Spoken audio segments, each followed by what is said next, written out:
Thanks for checking out this video. This one is going to be a sort of a mini update on the VFC XM16E1 gas blowback rifle. Like a lot of my other videos, it's about the VFC or V3 system. This one I've not had too long. I've had it since about December, so it's not going to be like an in-depth review. There's not going to be much in the way of detailed performance analytics or anything scientific like that. It's just going to be my experience with it so far and things to maybe be aware of if you're going into this platform. Now, do I recommend it? Do you like Vietnam War era guns? If the answer is yes, then yes, I fucking recommend it. It's super cool. The attention to detail that has gone into this is a gap that's been needed to be filled in the airsoft sort of spectrum of detail when it comes to like a good kind of clone correct gun from the get-go in the build. So the XM16E1 was sort of intermediary between the M16 and the M16A1. So it was some of the features that were carried over to the A1 that were improvements on the original M16's design were made, and that was the XM16E1. It still had some flaws, and that's things that they corrected when it became the A1. Main difference being the flash hider. This still had the 3-prong, has a chrome lined bolt, didn't have the chrome lined barrel yet, and was still using the unreliable ammunition that the troops were issued with initially that was actually causing a lot of those problems as far as my research goes. The XM16E1 was probably the more common M16 found in Vietnam by various US units, and that's why it's been a shame that no one's really done a proper accurately clone correct one yet in airsoft. There's been a couple of AEGs, but you know, they've all had sort of details that weren't quite right if you're into like really sort of nerdy, artistically side of things like I am, and a lot of people are. This has ticked a lot of boxes that so far have remained unchecked. So if you're into your Vietnam War guns, your retro rifles in any way, this is a really good one to go with. Likewise, if you want to do like a Predator build or anything, it's a good platform to go from. You get your fixed A1 carry handle out the box. You don't have to worry about having a shitty gas system like the WE one. It's the right colour, which this isn't going to pick up very well right now, but it will do in close-ups and stuff. First thing you'll notice is it's fucking light. Super lightweight. Really nice. For a gun that's so long, just about fits in the frame. Its weight or lack thereof is actually quite pleasant. The point of this video is to just go over a couple of things that I found with it, using it straight away. They are negative. It can't all be positive, and someone needs to tell you what the negatives are before you start buying it. So that's kind of what I'm trying to do. If you're looking at getting one of these, there are some negatives that you need to be aware of first. Nowhere near as many as the WE. It's nowhere near as expensive as getting an MWS and then a kit to retrofit it to. The main issue I found with it when using it was it doesn't really like the cold very much. From my experience, VFC's other AR platform, the V3 gas system guns, have been great in cold weather. They've functioned much better than I expected from my experience of using gas guns in general, let alone in the cold. So when it came to using this and thinking that it was sort of okay weather and it'd be fine, and then it wasn't, it was a bit of a disappointment. Now we are talking, was it late January? Might have been February, can't remember. Time of filming this is mid-April, but we did have quite a mild winter. It wasn't overly cold, it didn't snow. Not where I'm living down south anyway. I thought it was actually quite a warm day for February, so decided to take it and test it, and you know, yeah, like my VFC guns have been all good so far. Why would this be any different? And a few things. So it seems like VFC have been caking them in a factory grease, which they've obviously always done, but this one just was kind of particularly caked in the factory grease. And that posed some problems when it came to mixing in with the cold air and cold environment and sort of like the wet air and stuff like that. So we'll get into that. I think the main difference is actually caused by the finish of the bulk carrier, because it's the only difference that there is.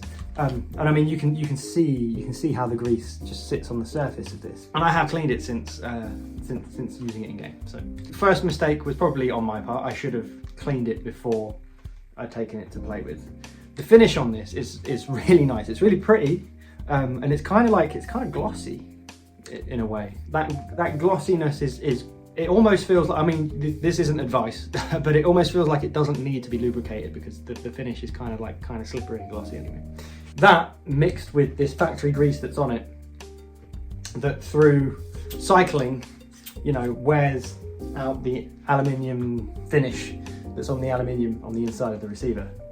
That created this like gunkiness, and after not much use would kind of like crap up the gun with what I can only describe as gun gam. And that's where the finish of the internal parts gets worn away, and if it's like a powder coated finish or any kind of like not very good quality paint finish, which unfortunately is what you'll find on most of VFC's gun, that it kind of like breaks up, and when it's mixed with the silicone from the gas and with the grease that they put on everything, it creates like a sort of a gritty, gammy gunk that just, you know, craps up the gun, stops it from cycling efficiently, and prevents it from, you know, working correctly and functioning as well as it can. That was a bit of a shit, to be honest. I did end up switching out to an AEG for the afternoon games. I did proper try and keep it going, and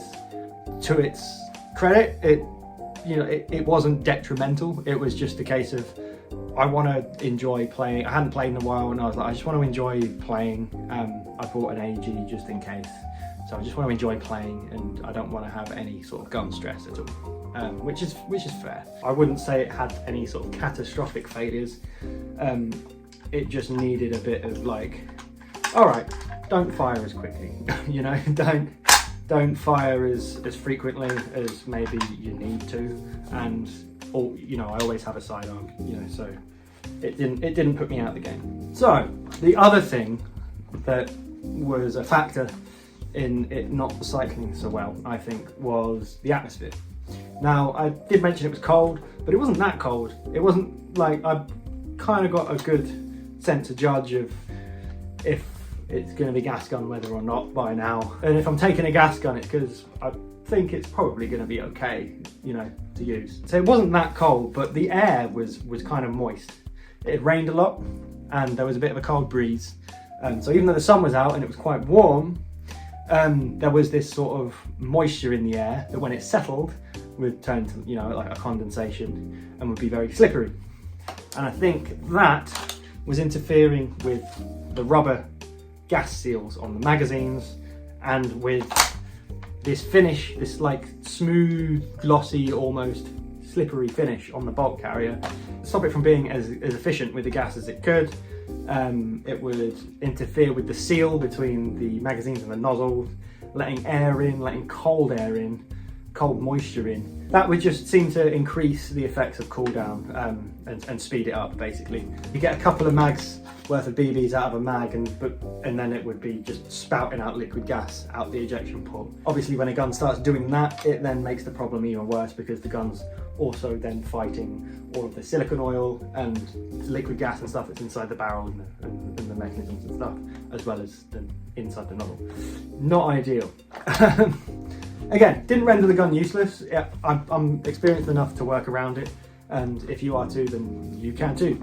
In sort of like a wet, cold, damp atmosphere, if you do have one, potentially switching to a different VFC bulk carrier might be a good option. Have a spare bulk carrier group ready to go for in case this one suffers some weird, you know, issues that seem to be exacerbated by the finish on the bulk carrier. That's the only real experience I've had with this so far, other than shooting it in the garden. And it's weird because in the garden it was on a much colder night.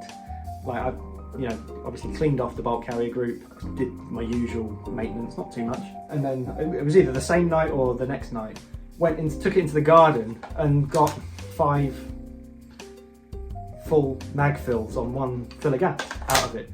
You know, and shooting it like way more than I was shooting it in the actual game, you know, shooting it once a second, and then do a little burst on full auto, and then once a second, and do a little burst on full auto, and really, like, you know, just putting one mag through hell, and didn't have any issues whatsoever. It was probably made worse by all the gunk that I should have cleaned off the bolt carrier group before the game anyway. Going into it next time, I know my workaround is going to be take the spare bolt carrier group. If you don't have one, you can buy VFC bolt carrier groups that have an MPAS in them if you can find them for about 25 quid. Like, just it's 100% worth it getting that if you're buying the V3 platform. If you're buying any of the models that VFC offer, get a spare bolt carrier group that has a nozzle with an MPAS in it. They're not that expensive. Shipping's not too bad from Hong Kong, and it was pretty quick. I think it was from 6mm. Just keep an eye out when those become available and snap one up when you can. It's worth having. I'll post more updates as I use this. We're getting into summer, so I am going to want to get this outside a lot more. The range on it is phenomenal. I was running it with, I'm actually running it with the lower of this. So a more modern lower with a collapsible stock. So running it with that and then an LPVO on top, and I felt like I was cheating. When the gun was working, I felt like I had a cheat mode on.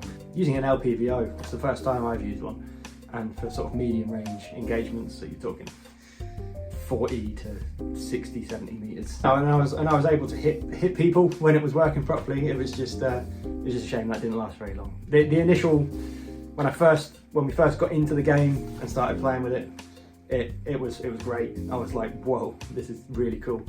Once it started to cool down and those problems started occurring, it did get a bit frustrating. My buddy of mine, he's got the exact same gun, same setup, although he's got an M203 on it.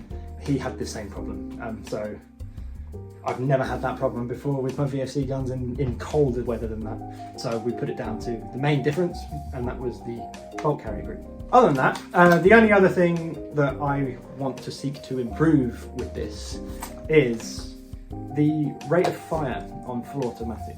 Now, I'm not really using my gas guns on full auto a lot, but I would like them to be able to function well on full auto, because they should, right? They may not be designed purposefully for that, but they should be able to have a good go of it on full auto and have a nice rate of fire. The M16 was built for controllable full auto fire.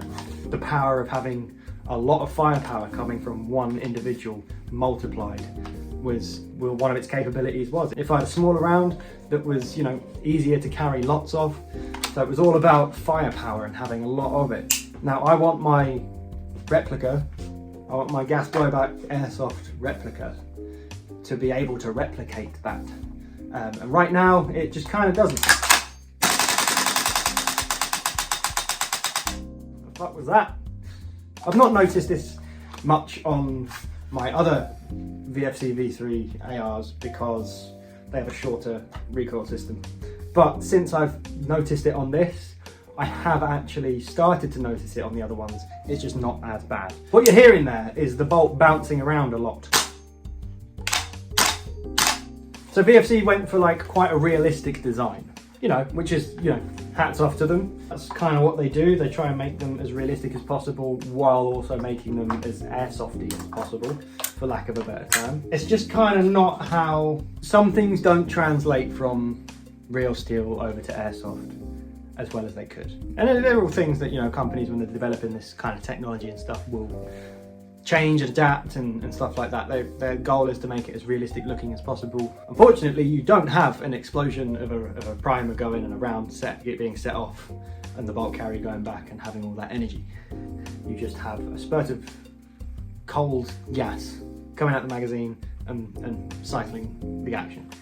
Where VFC have made their buffer, and this is their rifle length buffer that's in the M16s, as realistic as possible, it kind of, this sort of buffer on the buffer, like this bit at the back that compresses and stuff when it cycles, all it really does, because it doesn't carry the same energy, all it really seems to do is bounce around. And when it's on full auto and it's cycling quite fast, it just feels like it can't keep up. It feels like it can't keep up with the rest of the gun, basically, because it's it's not really, that wasn't what it was designed around. This buffer design was designed around a 223, a 5.56 cartridge going off, and not a 6mm BB being propelled by a bunch of propane. So yeah, it just kind of is what it is. Now Marui and GHK and even WE have much more simple designs that are much more catered towards airsoft efficiency and stuff, and I'd recommend switching out to a standard, just silver plain standard length, maybe in the carbine length one, and then a little plastic buffer that you can get that you shove down and doing that and using it with those instead, if you want a better sort of full auto performance out of it. Thought I had the parts lying about to do that from where I used to have WE guns, but apparently I don't. I've got the little plastic buffer that goes at the end of the buffer tube. Obviously on an M16 it's longer, so you would need a little plastic buffer. And yeah, it's less realistic, but you want to be able to play effectively with it. That thing should be able to like cackle out rounds and like really suppress people, and scare the shit out of people in doing so because it's so loud and clacky.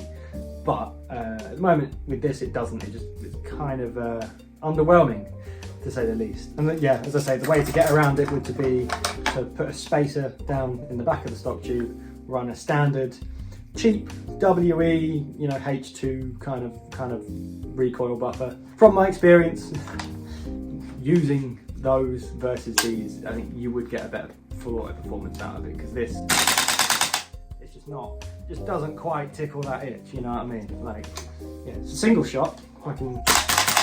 That's the VFC XM16E1. Great rifle. A few things that could be improved, but we'll get there. I'll post more updates on this as and when I get to use it and make them and stuff like that. And the more I use it, the more I sort of figure out about it. And when issues and stuff do come up, I like to sort of post a little update like this so that I can give a real, like, honest, I'm using this and these are the problems I'm finding kind of updates, just to better inform people about what they're buying and what's out there and what the options are, what the downfalls are and how to get around them. So that's kind of the point of this channel. If you want to stay up to date with stuff like that on this or any of my other guns that I'm doing videos like this on, hit the subscribe button. Do us a little solid. Comment on here. What are your opinions on this? What do you reckon? Do you reckon my perception of what the problems are is wrong? Let me know. I want to know. I'd like to learn more about it, to be honest. That's my best educated guess of the problems I had and why. If you reckon something else is going on that I might not be aware of, then do let me know. Give it a little like. If you've watched to the end, thank you very much. You're the best. Thanks again for watching, and I'll see you in the next one. Cheers.